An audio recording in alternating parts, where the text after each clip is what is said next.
इतनी सी? नहीं, इतनी बड़ी। ठीक है, चलो बाय। बाय।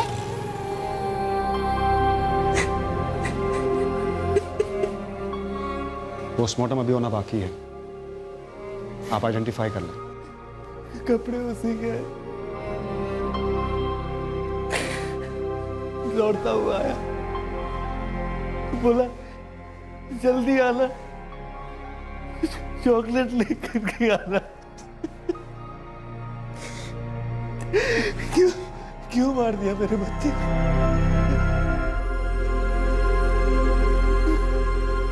बॉडी काफी डिकम्पोज हो चुकी है, लगभग 8 से 9 दिन पहले मौत हुई होगी। जिस दिन अगवा हुआ उसी दिन मारा गया होगा। पूरी पॉसिबिलिटी है। इंस्पेक्टर, बच्चे को डुबोया गया था, चॉक्ड। Sexual assault? नो, उसके कोई निशान नहीं है। हम बच्चे को बचा नहीं पाए, जो आदमी से ले गया था उसे ढूंढ नहीं पाए।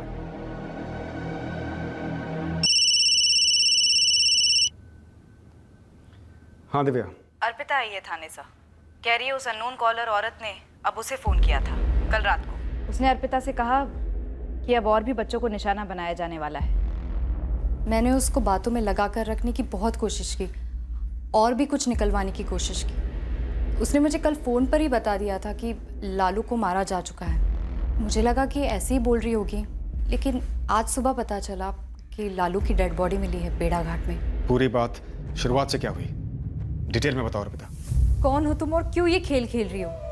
मैं कोई खेल खेल रही हूँ? मैं तो बस पुलिस की मदद कर रही हूँ प्रीति को पकड़वाने में। तुम मुझे फ़ोन क्यों कर रही हो? क्योंकि तुम्हारी नाक बड़ी लंबी है अर्पिता, सबके मामलों में घुसेड़ रही हो। दूर रहो, समझी? लालू कहाँ है? उससे तुम्हें क्या, ये बदला है लालू के माँ बाप से बदला। कौन किस बात का बदला ले रहा है? प्रीति ले रही है बदला। मैंने पुलिस से कहा पर वो मान ही नहीं रहे। देखती जाना, अब कॉलोनी के दूसरे बच्चे भी मरेंगे। एक एक करके प्रीति उन्हें मारेगी। लालू के माँ बाप जिम्मेदार होंगे सारे बच्चों के लिए। ये खुद प्रीति के शब्द हैं। ये सिर्फ शुरुआत है अभी। देखो, साफ साफ बताती क्यों नहीं हो कि ये प्रीति कहाँ है और कौन है ये प्रीति? Hello hello. बदले के बारे में कुछ नहीं बताया? लालू के माँ बाप ने ऐसा क्या कर दिया था उसके बारे में कुछ नहीं बताया? नहीं सर, उसने जो कुछ भी बोला मैंने आपको बता दिया। उसने अचानक से मेरा फ़ोन कट कर दिया था। तुम तो मोहल्ले की सारी औरतों को जानती हो, आवाज़ पहचान में आई उसकी? नहीं सर, मैं उसकी आवाज़ नहीं पहचान पाई। अगर मुझे पता चलता कि ये वही औरत है तो मैं उसका कॉल रिकॉर्ड कर लेती। सेलफोन से कॉल किया था सर उसने, रिकॉर्ड्स मंगवाए हैं उसके। हमारे लैंडलाइन के रिकॉर्ड्स भी आज ही आ जाएंगे। गुप्ता परिवार शोक में है अर्पिता, लेकिन हमें उनसे बात करनी है, ये जानने के लिए कि बच्चे को क्यों मारा किसी ने, और ये किस बदले की बात कर रही है वो औरत। इस वक्त उनकी हालत नहीं है कुछ बताने लायक।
वो आदमी कौन था जिसका आना वीरू को बिल्कुल पसंद नहीं आया, जिसके साथ उसने कोई बात नहीं की, उसकी तरफ देखा तक नहीं?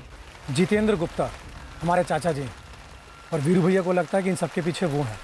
और हम आपसे कब से पूछे जा रहे हैं, किसी पे कोई शक है, किसी पे कोई शक है? तब तो आपने कुछ नहीं बताया। सर इसलिए नहीं बताया कि हमें लगा ही नहीं कि चाचा जी कभी ऐसा कुछ कर सकते हैं। कल रात में भैया ने बताया कि हो सकता है कि चाचा जी इसके पीछे हों, और आपने भी कहा था कि कोई करीबी ही हो सकता है, और हमारा चाचा जी से झगड़ा भी है। किस बात को लेकर? धंधे को लेकर। पहली दुकान पिताजी और चाचा जी ने मिलकर खोली थी, उसके बाद जितनी भी दुकानें सब भैया ने खोली हैं। अब चाचा जी को उसमें हिस्सा चाहिए, ना तो उसमें उनकी लागत है और ना ही मेहनत। कब की बात है ये? सर 12 साल पहले की। और वीरू को लगता है कि अब जाकर जितेंद्र गुप्ता ने अपना बदला लिया। शुरुआत में हमें ऐसा लगा ही नहीं, लेकिन अब किसी ने हमारे लालू को छीन लिया तो हमें लगता है कि उन्होंने किया है। जीतू चाचा जी ने।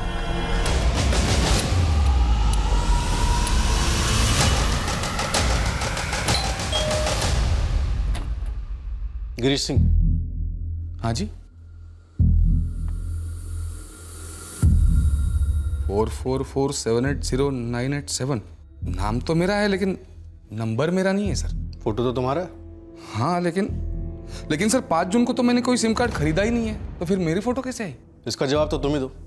फोटो तुम्हारा लगा। हाँ सर, लेकिन मुझे कुछ नहीं पता, ये मेरा नहीं है। ये मेरे नाम पर और एक नंबर, वो भी 5 जून को। देखिए सर, मेरे पास मेरा एक ही नंबर है, इसके अलावा कोई है ही नहीं। एक तीसरा नंबर भी है। तो सर ये हो क्या रहा है? मतलब मेरे ही नाम पर 5 जून को ही 3 नंबर लिए है किसी ने। करते क्या हो तुम? सर मैं आरके इलेक्ट्रिकल कंपनी में सुपरवाइजर हूँ। मेरे पास 2 नंबर है, एक तो कंपनी ने दिया हुआ है और एक मेरा पर्सनल नंबर है। इन 3 नंबर के साथ मेरा कोई लेना देना ही नहीं है सर। वीरू ने मेरा नाम लिया। वीरू ने कहा कि मैं ऐसा कर सकता हूँ। क्या आपने ऐसा किया जितेंद्र जी? लालू मेरे पोते जैसा था मैडम। बहुत दुख हुआ है सुनकर कि वीरू ने ये मान लिया कि मैंने, उसके सगे चाचा ने उसके बेटे को अगवा किया और उसे मार दिया। हमें पता चला आप 1 जून से 4 जून के बीच में जबलपुर में नहीं थे। मेरी पत्नी की रिश्तेदारी में एक शादी थी इंदौर में, पूरे परिवार के साथ वहाँ गया था। वापस लौटा तो पता चला कि लालू गायब है। कैसे पता चला? वीरू या सुरेन ने फोन करके बताया? फ़ोन किसी का नहीं आया था, दूसरे रिश्तेदारों और दोस्तों से पता चला। वैसे हमारे बीच फ़ोन कभी होता नहीं है ज़्यादा। हाँ, एक तनाव है ज़रूर। तनाव? हाँ तनाव, वही धंधे को लेकर। मैडम एक बात कहूँ, मैं वीरू से सिर्फ 12 साल बड़ा हूँ। चाचा कम, भाई जैसा रहा हूँ। बचपन में साथ में खेले कूदे हैं। सोचकर बड़ा अजीब सा लग रहा है, उसने मेरा नाम लिया। क्या आपने वीरू को दर्द देने के मकसद से ये किया? फांसी पर चढ़ा देना मैडम। अगर आपकी तहकीकात में ये पता चले कि ये सब मैंने किया है, मेरे लिए इससे बड़ी बदनामी की बात और क्या हो सकती है? नहीं सर, मैं तो नहीं जानता इसे। सर मेरे समझ में नहीं आ रहा है कि कोई मेरा फोटो देकर, मेरी एड्रेस प्रूफ देकर 3 सिम कार्ड खरीदता है और ऐसा क्राइम करता है। कोई तुम्हारी जान पहचान का ही होगा गिरीश। नहीं सर, मैं तो ऐसे किसी क्रिमिनल को नहीं जानता। सीधा साधा आदमी हूँ सर, सीधी सादी जिंदगी है मेरी। तीनों नंबर्स की लोकेशंस जबलपुर में ही अलग अलग दिखा रहे हैं। तीनों प्रीपेड सिम कार्ड है और तीनों को अलग अलग जगहों से खरीदा गया। एक दमोह से, एक सागर से और एक ग्वालियर से, और तीनों को 5 जून को खरीदा गया। 3 जून को लालू को एक आदमी ने किडनैप किया। 5 जून को सिम कार्ड्स खरीदे गए एक आदमी गिरीश सिंह के नाम पर। 5 जून की शाम को हमें एक अज्ञात औरत का फोन आता है जो एक दूसरी औरत प्रीति का नाम लेती है, जिसकी हमने डिटेल में पूछताछ की मगर कुछ नहीं निकला। जैसे गिरीश के नाम का इस्तेमाल किया गया सिम कार्ड खरीदने के लिए, ऐसी शायद प्रीति और उसके पति संजय के नाम का इस्तेमाल किया गया हमें गुमराह करने के लिए। शायद वो फोन करने वाली औरत ही मास्टरमाइंड हो। वीरू के चाचा जितेंद्र गुप्ता की पूरी स्कैनिंग हुई, कुछ हाथ नहीं लगा सर। लगता है इनकी एक टीम है। लालू का किडनैप करने वाला वो आदमी और कॉल्स करने वाली औरत, जरूर इनकी साजिश रही होगी। 3 जून को उस आदमी ने लालू का किडनैप किया और उसे मार दिया। 5 जून को इन लोगों ने सब तय किया होगा और कॉल्स करने शुरू किए हमें गुमराह करने के लिए। चलो एक बात तो समझ में आती है कि कॉल्स हमारा ध्यान बटाने के लिए किए गए, लेकिन जुर्म का मकसद, उसकी तरफ तो एक भी इशारा नहीं हुआ अभी तक। अर्पिता से बात करते वक्त उस औरत ने बदले की बात की थी, वीरू और राधिका गुप्ता से बदला। वो तो एक और चाल हो सकती है, झूठा एंगल खुलवाने के लिए, या फिर वीरू या राधिका में से कम किसी एक के साथ खूनी का कोई झगड़ा रहा हो। अज्ञात महिला कॉलर ने कहा था कि मोहल्ले के दूसरे बच्चे भी शिकार किए जाएंगे। इसके चलते हमने हमारी एक पेट्रोल टीम भवानी नगर में तैनात कर दी। साथ ही हमारे आदमी सादे कपड़ों में भी बच्चों के आसपास नजर रख रहे थे। अगर यह धमकी सच थी तो उसे हर हाल में रोकना था हमें। एक और बच्चे के साथ इतना भयंकर हादसा होने देने का सवाल ही नहीं था। फिर अचानक से अज्ञात महिला ने फोन करना बंद कर दिया। हम इस केस में फिर से वहीं पहुंच गए जहां से शुरुआत की थी, एक अंधी गली। सर, आपने हमसे 100 बार पूछा है, हमने आपको 100 बार बताया, और हमें सच में नहीं पता कि कौन हमसे कैसी दुश्मनी निकाल रहा। तुम्हारे जितेंद्र चाचा तो नहीं है जिस पर तुम्हें शक था? हमने उन्हें बारीकी से टटोला है। फिर कौन है जो हमें इतना बड़ा घाव दे गया? कौन और क्यों? हमने बच्चे उठाने वाले सारे हिस्ट्री शीटर्स को भी खंगाला है, कहीं कुछ मिला नहीं। हमने बच्चों को मॉलेस्ट करने वाले एंगल के बारे में भी सोचा, किसी ने शायद बच्चे के साथ बलात्कार किया हो, लेकिन ऐसा कुछ हुआ नहीं है, सिर्फ कत्ल हुआ है। कौन है सर? कौन? बस एक बार उसे मेरे सामने लाकर खड़ा कर दे। मेरे 6 साल के मासूम बच्चे को क्यों मार दिया गया सर? क्यों?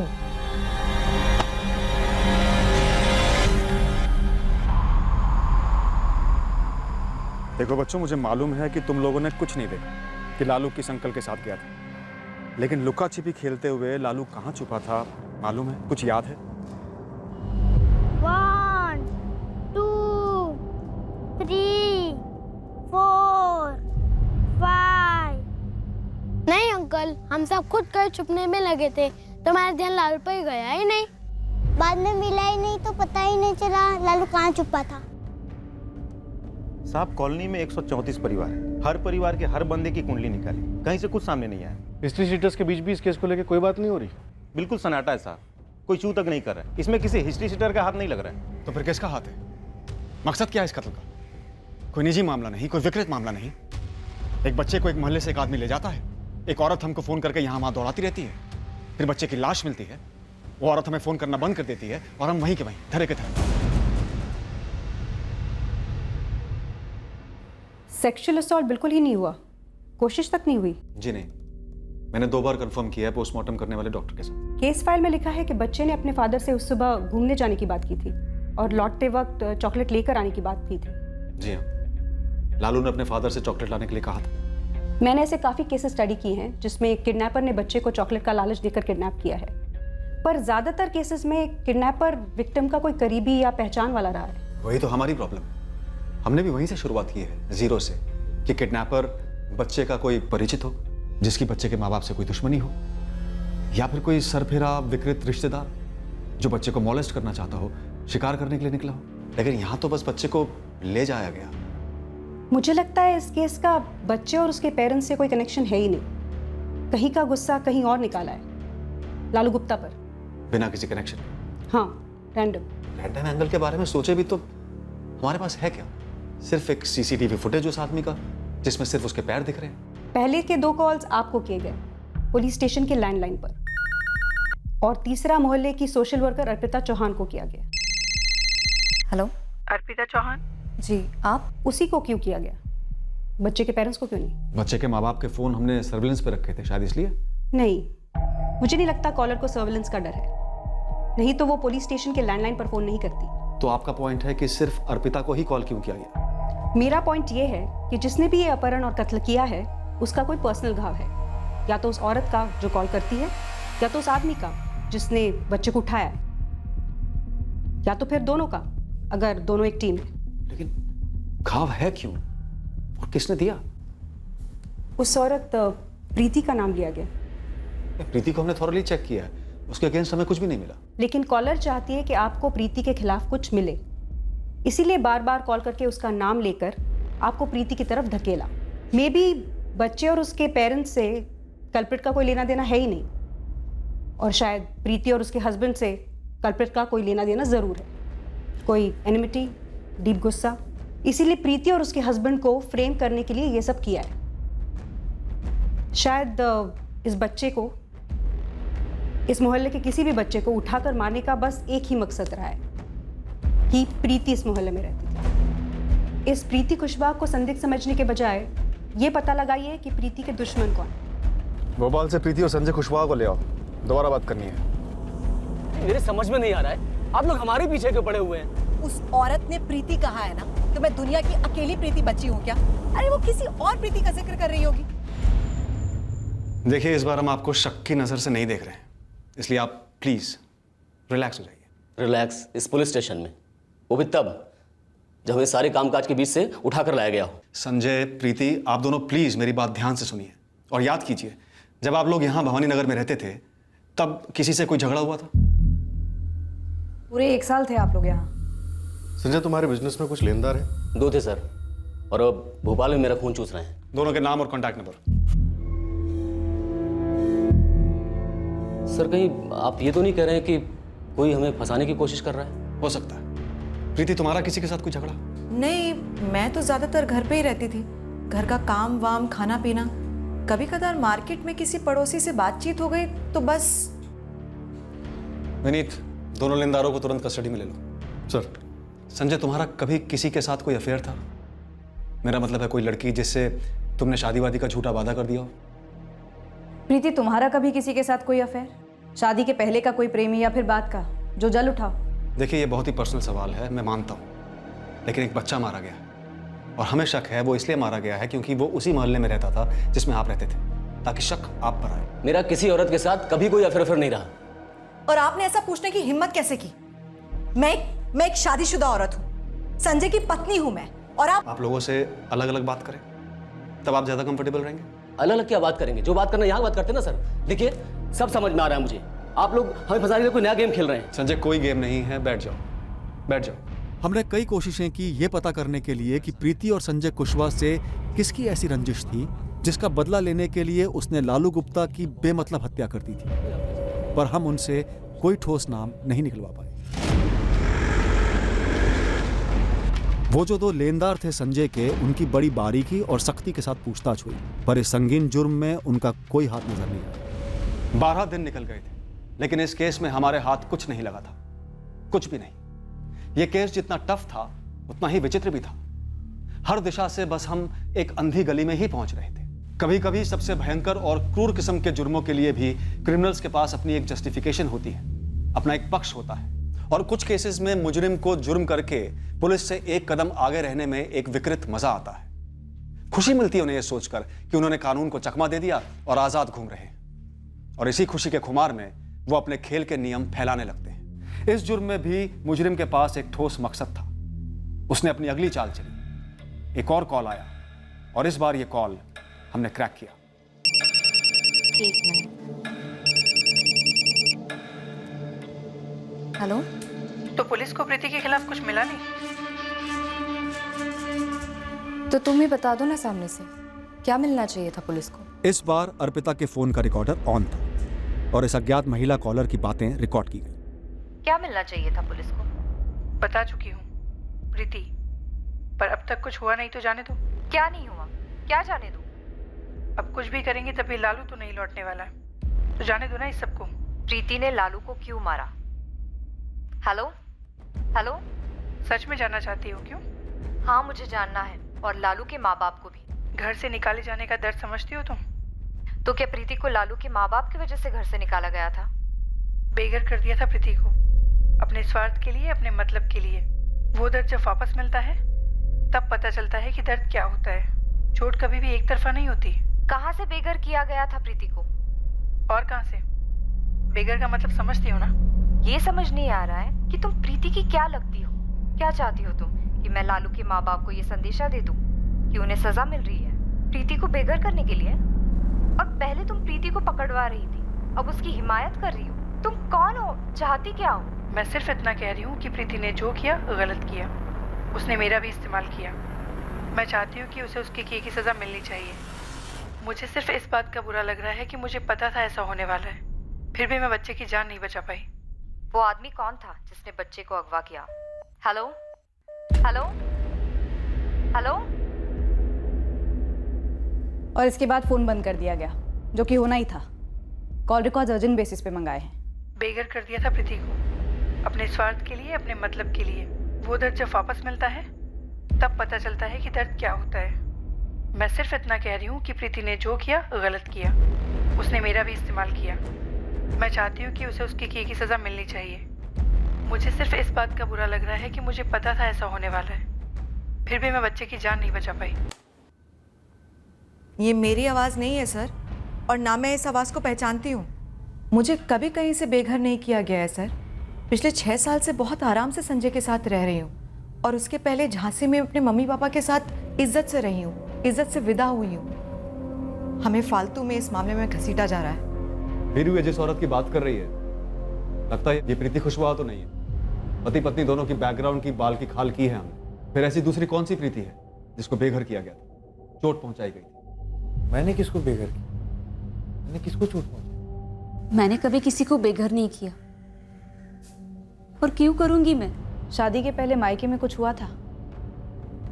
कोई प्रीति नाम की लड़की थी, रिश्तेदार या किराएदार? जी नहीं। और प्रीति तो छोड़िए, मेरी पूरी जिंदगी में मैंने किसी के साथ ऐसा झगड़ा नहीं किया, ना मेरे घर वालों ने। राधिका से शादी के पहले कोई और थी तुम्हारी लाइफ? नहीं थी। राधिका और मेरी अरेंज मैरिज है। कभी किसी और के साथ अरेंज मैरिज होते होते टूटी हो, या फिर किसी लड़की को कभी तुमसे एक तरफा प्यार हुआ हो? सर, अरेंज शादी में सभी 3-4 लोगों को देखा। मैंने भी 3-4 लड़कियों को देखा, पर कभी किसी को बेघर नहीं किया। ये औरत भी किश्तों में सुना रही है दास्तान, और वो भी ऐसी दास्तान जो कहीं मेल नहीं खा रही। ये औरत हमें गुमराह कर रही है, ये तो समझ में आ रहा है, लेकिन कहाँ गुमराह कर रही है ये समझ में नहीं आ रहा। सर, ये पूरा का पूरा खेल फर्जी मालूम होता है। बच्चा अगवा करके मारा गया, ये सच तो फर्जी नहीं है ना गुरु? ना कौन बोल रहा है सर? लेकिन ये भी तो सच है कि मैंने आज तक बिना मकसद के कोई किडनैपिंग या मर्डर नहीं देखा है, और मकसद है भी तो उसकी भनक तक नहीं है हमें। कहीं अर्पिता तो ये पूरा खेल नहीं खेल रही? मेरा मतलब है, और कौन बचा है शक करने के लिए? एक ही प्रीति मिली उसी कॉलोनी से, लेकिन उसका भी कोई कनेक्शन नहीं बैठ रहा है। हमने किसी भी पॉइंट पर अर्पिता पर शक नहीं किया ना? नहीं, कभी संदिग्ध नहीं माना। बेघर कर दिया था प्रीति। हमने अज्ञात महिला कॉलर की आवाज भवानी नगर के हर रहने वाले को सुनाई, इस उम्मीद से कि कोई तो पहचान लेगा। हमने अर्पिता चौहान की पूरी बैकग्राउंड चेकिंग कर ली, पता किया कि वो उसका लर्निंग सेंटर वहीं पर क्यों चला रही थी। अर्पिता से सीधे पूछ लिया हमने, क्या वही ये खेल खेल रही थी? मैं खेल खेल रही हूँ? ये बहुत ज्यादा हो गया सर। मैं आपकी इतनी मदद कर रही हूँ आउट ऑफ द वे जाकर, और आप मुझे पर शक कर रहे हैं। आपने मेरे माँ बाप को फोन किया था मेरे बारे में पूछने के लिए कि मैं लर्निंग सेंटर यहाँ क्यों चला रही हूँ? हाँ अर्पिता, किया था हमने तुम्हारे पेरेंट्स को फोन, क्योंकि हमें ये बात बहुत अजीब लगी कि तुम एक अच्छी खासी लाइफ छोड़कर यहाँ बच्चों के लिए लर्निंग सेंटर क्यों चला रही हो। इसमें अजीब लगने वाली क्या बात है सर?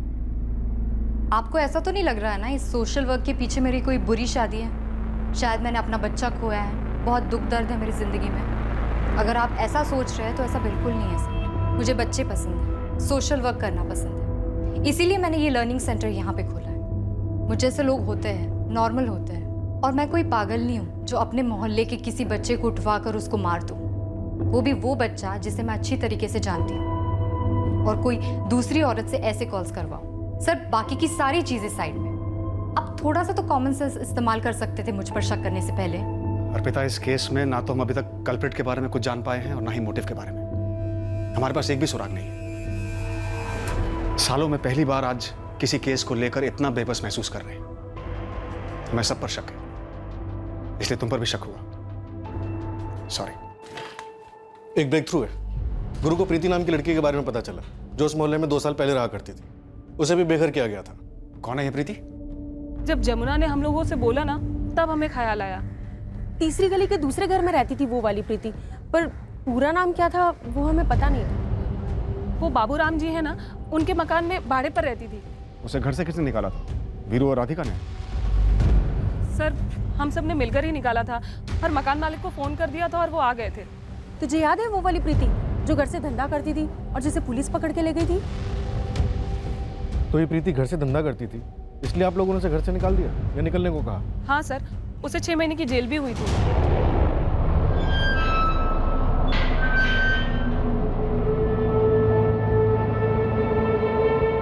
इससे पहले सबको लगता था कि सिर्फ चालू है, आने जाने वाले यार हैं उसके। ऐसा नहीं पता था कि धंधा करती है। एक और खबर पहले थी उस टाइम कि उसने 2-3 लड़कियों की झूठी शादी करवा के उन्हें बेच दिया।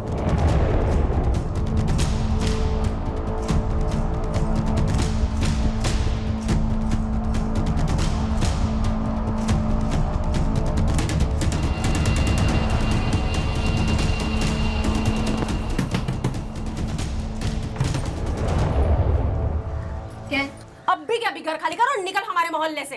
तुरंत सामान बांधना शुरू करो और निकल यहाँ से। अच्छा, तुम्हारे बाप का खाती हूँ, किराया देती हूँ, वो भी पूरे का पूरा। तुम लोग होती कौन हो मुझे इस घर से निकालने वाली? हम इस मोहल्ले के शरीफ घरों की शरीफ औरतें हैं। यहाँ पर वैश्या धंधा चलने नहीं देंगी तुम्हारा। अपनी शराफत अपने पल्लू में बांधकर अपने घर पे रखो। मेरा मूड खराब मत करो, फुटो यहाँ से। तू चल बाहर, तेरे को दिखाती हूँ मैं। दिखाती हूँ मैं। हाथ किसको लगा दिए? कसम, मेरा हाथ उठाना तो यही के यही सबके सब रेंगे लगेंगी। मैंने इतनी मार खाई और इतनी मार मारी है ना कि कसम से 10 जन्म तक तुम लोग मेरा मुकाबला नहीं कर पाओगी। समझ गई? निकलो यहाँ से। तू यहाँ से निकल और कहीं और जाके मारपीट कर। हम तुझे यहाँ नहीं रहने देंगे और हमने मकान मालिक बाबूराम जी को भी बुला लिया है। ए, जो भी नाम है तेरा, तेरे घर पे आती हूँ धंधा करने। तेरे पति को बहलाया फुसलाया मैंने। हमें ऐसे वैसे लोग नहीं चाहिए इस मोहल्ले में। तुम्हारे कस्टमर्स आते जाते रहते हैं। हमारे छोटे बच्चे हैं, उन पर क्या असर होगा इस गंदे माहौल का? तू अपना सामान समेट और निकल यहाँ से। फिर मकान मालिक बाबूराम जी आए और उसे घर से निकलना ही पड़ा। बहुत गुस्से में निकली थी वो यहाँ से। हाँ, उसने तो मारपीट की धमकी भी दी थी। हे राम, कहीं उसी ने तो नहीं किया ये सब? नहीं सर, इन सब के बीच में मैंने उसे कभी कुछ नहीं कहा। मैंने भी नहीं कहा। मुझे तो ये सारी बातें काफी बाद में पता चली और उस वक्त तो मैं यहाँ थी भी नहीं। जो आवाज़ हमने आपको सुनाई थी वो प्रीति की हो सकती है? सर, 2 साल पहले की बात है, आवाज़ कैसे याद रहेगी? मकान मालिक बाबूराम का नंबर और एड्रेस दीजिए। मोहल्ले की बाकी औरतों ने उस प्रीति को घर से निकाला। उस वक्त तो हम वहाँ थे भी नहीं। पूरे मोहल्ले से बदला लेने के लिए उसने हमारे बच्चे को निशाना बनाया। सर, मुझे पता होता कि वो धंधा करती है तो मैं उसको मेरा घर किराए पे क्यों देता? और दिया भी तो बिना किसी एग्रीमेंट के। कोई फोटो, कोई एड्रेस, कोई फोन नंबर, कुछ तो होगा तुम्हारे पास। सर, जब घर से ऐसे ही निकाल दिया तो एग्रीमेंट, नंबर, वो सब रख के क्या करता? फेंक दिया। तुम्हारे पास कैसे आई थी? कोई तो होगा जो उसके बारे में जानता होगा।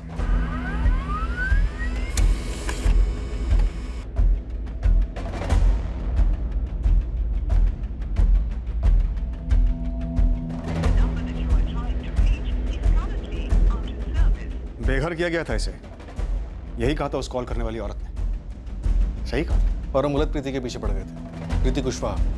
और इस गलत प्रीति की तलाश में हम भोपाल तक पहुंच गए, जबकि ये असली प्रीति ये ले गई होगी लालू को भोपाल। और भोपाल में इस वाली प्रीति की तलाश करते हैं। शायद वो कॉलर ये प्रीति ही हो जो मैं गलत प्रीति के पीछे भेज रही थी। पता होगा उसे कि प्रीति कुशवाहा यहाँ जबलपुर में भवानी नगर में रहती थी और अब पिछले 1 महीने से भोपाल में रहती है, तो हमें वहाँ भेज दिया। उसे यहाँ की भी सारी जानकारी होगी। पॉइंट।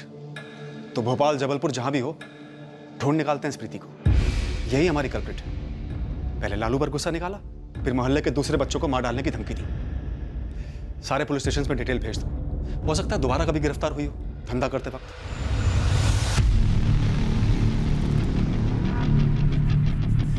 अब इस दूसरी प्रीति के लिए जबरदस्त खोज शुरू हुई। हमें यकीन था कि यही प्रीति इस जुर्म के पीछे है। भोपाल का चप्पा चप्पा छाना गया और जबलपुर का भी।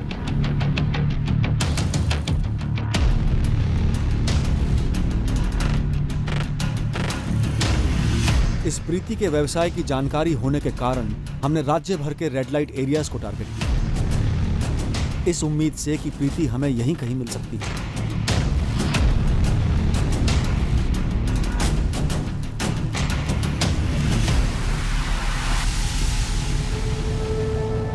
और ये प्रीति हमें मिली और काफी जल्दी मिल गई, भोपाल से। उस तक हम उसके एक दलाल के जरिए पहुंचे।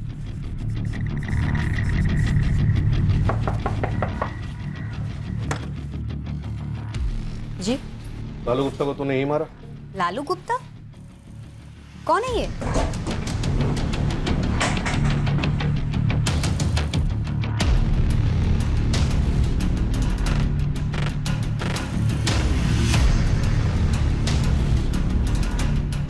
अरे मैडम, आप किस लालू गुप्ता की बात कर रही हैं?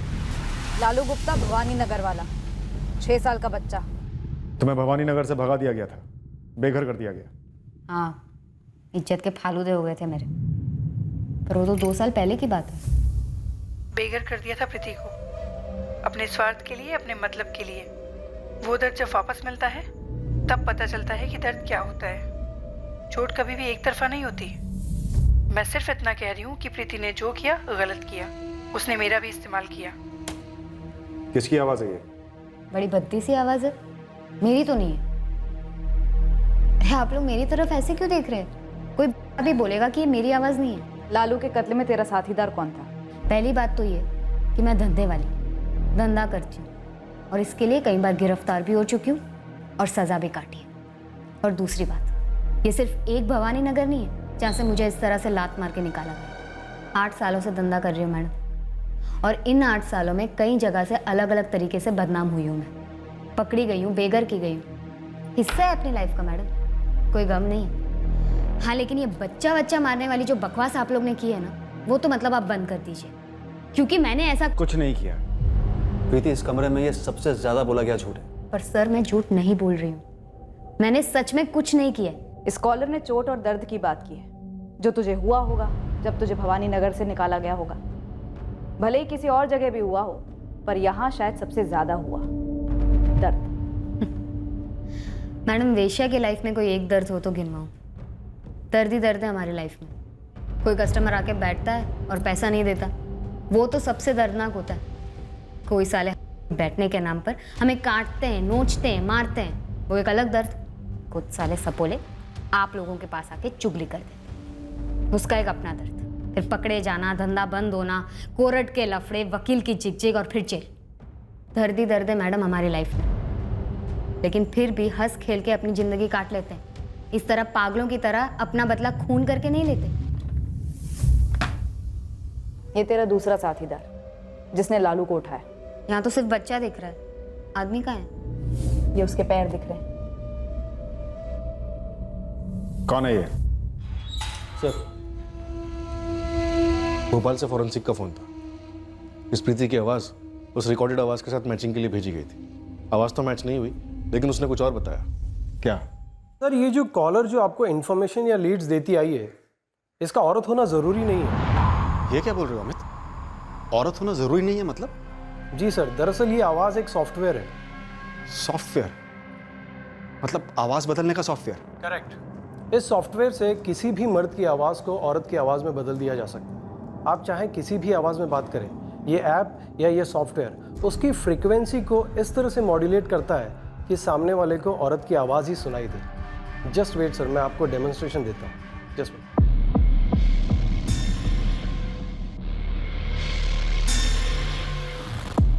सर, मैं अब इस ऐप के जरिए आपसे बात करूंगा। हाँ बोलो अमित।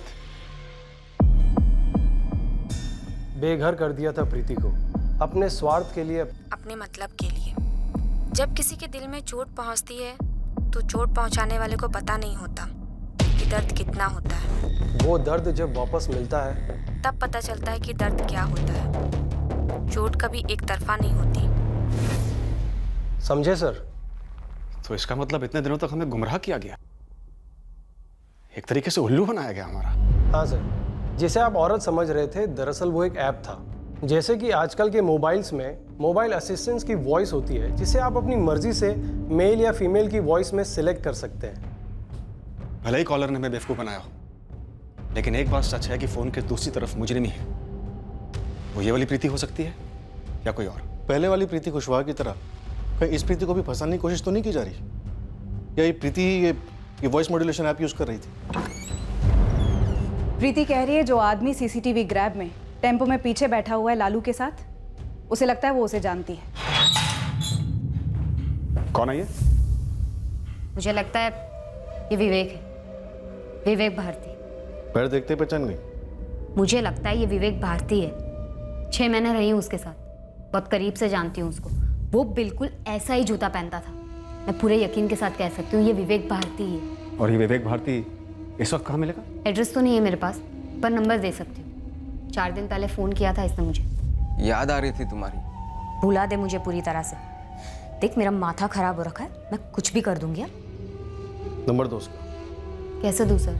फ़ोन तो आपके पास है। पीसीओ से फ़ोन करना, किसी सेल्स वेल्स कंपनी का नाम ले लेना, उसे बिल्कुल भी शक नहीं होना चाहिए। तो क्रेडिट कार्ड कंपनी का नाम सुनते ही फ़ोन काट दिया विवेक ने। वो तुम्हारे साथ दोबारा रिश्ता जोड़ना चाहता है ना? हाँ, पर 1 नंबर का बीमार है। वो होते ना विकृत बुद्धि वाले, जिनके दिमाग में सिर्फ गंद भरी होती है, वो है ये। मैंने 4 साल की जेल भी काटी है। जेल? किस लिए? रेप के चार्ज में अंदर था। प्रीति से कॉल करो और उससे झूठ मूठ की सुलह करो और उसे अपने घर बुलाओ। अरे सर, वो पागल है, कुछ भी कर सकता है। कुछ नहीं होगा, तुम उसे बुलाओ घर, जैसे वो आएगा मुझे धर लेंगे, डरने की जरूरत नहीं है।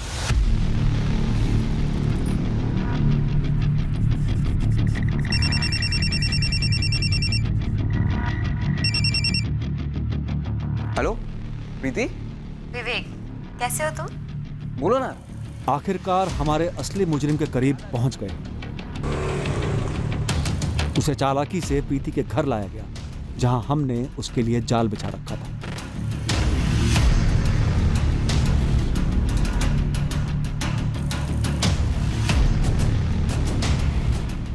हमें जरूरत ही नहीं पड़ी कि प्रीति के जरिए हम विवेक भारती की पहचान करवाएं। उसकी तस्वीर हमारे पास पहले से थी। जबलपुर के एक दूसरे थाने में उसके क्रिमिनल रिकॉर्ड्स थे, जहां उसे रेप के लिए गिरफ्तार किया गया था।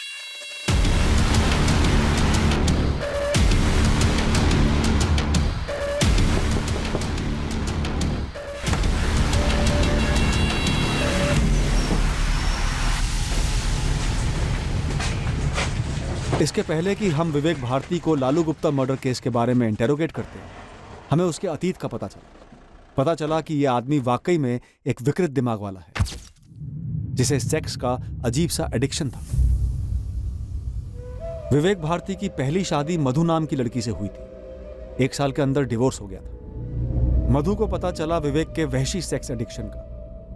24 घंटे सेक्स की मांग करने वाले और उसके अलावा कोई रिश्ता नहीं रखने वाले विवेक से मधु तंग आ गई और उसने शादी तोड़ दी। बहुत जल्द विवेक की जिंदगी में नम्रता आई और विवेक उसके साथ रिश्ता बनाने में कामयाब हो गया। अपने घर वालों की मर्जी के खिलाफ नम्रता विवेक के साथ भागकर जबलपुर चली आई, जहां से विवेक बिलोंग करता था। नम्रता को बहुत जल्द पता चलने वाला था विवेक के एडिक्शन के बारे में। नम्रता भी विवेक की असलियत जानकर विवेक को छोड़कर भाग गई, पर विवेक ने उसका पीछा नहीं छोड़ा। वो उसके पीछे पागलों की तरह पड़ा रहा, उसे परेशान करने लगा। इसके चलते नम्रता ने विवेक के खिलाफ बलात्कार की शिकायत की और विवेक ने 4 साल जेल में बिताए। मुझे मालूम था ये विवेक जेल से निकला है, क्योंकि मैं भी उसी टाइम पे जेल से निकली थी।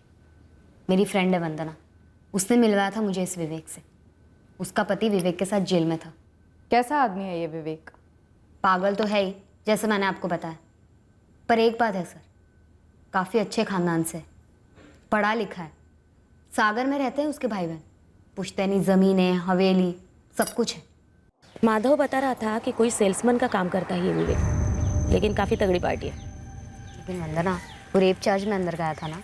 अरे रेप वेप कुछ नहीं किया बंदे ने, कमीनी गर्लफ्रेंड थी उसकी, पीछा छुड़ाने के लिए चार्ज लगा दिया और गया 4 साल के लिए अंदर। तू देख ले प्रीति, उसे औरत चाहिए। तू अब भी निकली है जेल से, कहाँ वापस धंधा वंदा जमाएगी। और इतना ज़रूर बता दूँ, तुझे संभालने की अच्छी औकात रखता है वो, पुश्तैनी पैसे है उसके पास। उनकी बात बिल्कुल सही थी मैडम, पैसों की कमी नहीं थी, पर एक नंबर का सरफिरा है, पागल है बिल्कुल। सेक्स के मामले में क्योंकि कंपटीशन लग जाए ना तो ओलंपिक जीत के आए, आधे आधे घंटे पे तलब लगती थी।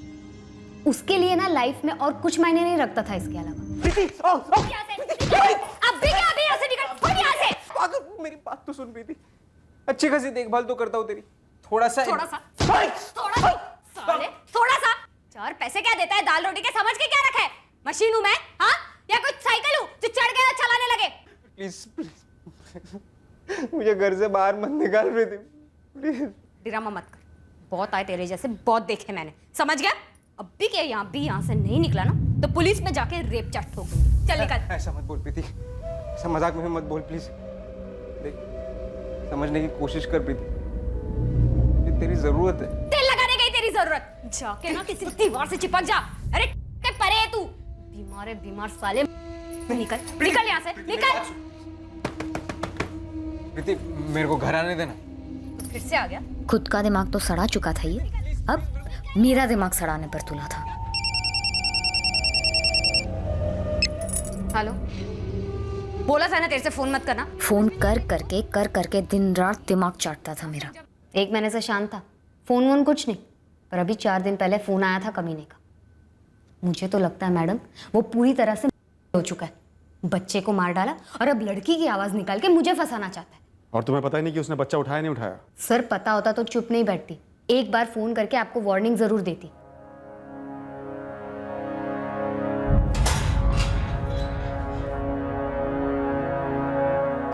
सीधे सीधे बताएगा या धुलाई करें तेरी?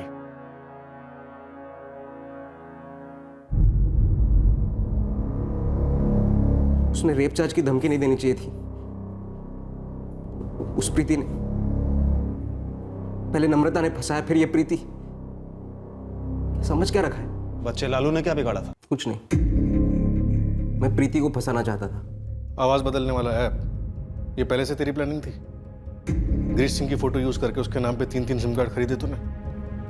बच्चे को मारने के बाद मुझे समझ नहीं आ रहा था कि मैं ये बात प्रीति तक कैसे पहुंचाऊं। फिर एक रद्दी की दुकान में एक पुराने लाइसेंस के साथ मुझे उस गिरीश सिंह का फोटो मिला और वॉइस ऐप मेरे पास पहले से ही था। बच्चा लालू तेरे साथ चुपचाप आ गया था, चिल्लाया विल्लाया नहीं? उसे चॉकलेट चाहिए थी।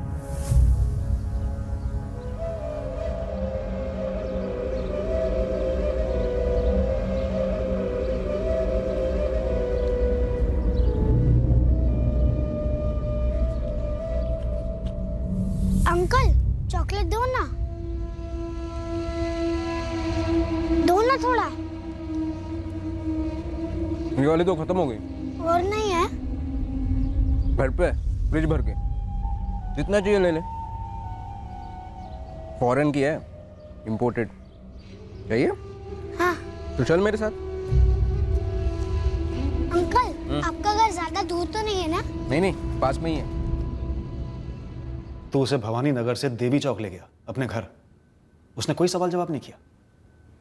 हंसते खेलते आ गया मेरे साथ। उसे चॉकलेट दी तूने? जलेबी खिलाई। आजा बेटा, तू यहाँ बैठ जा, मैं ये जलेबी प्लेट में डालकर लाता हूँ। क्या? पहले गर्मा गर्म जलेबी खा ले और फिर ठंडी ठंडी चॉकलेट।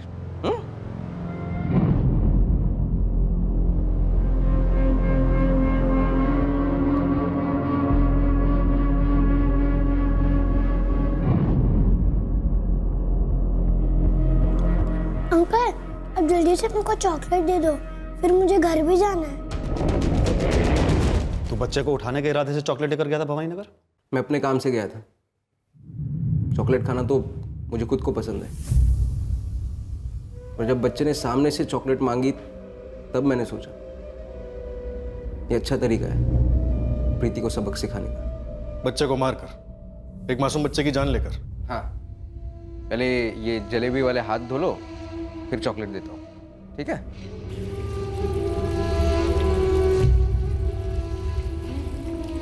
नाम क्या है तुम्हारा? वैसे तो मेरा नाम ललित है, लेकिन सब लोग मुझे प्यार से लालू बुलाते हैं।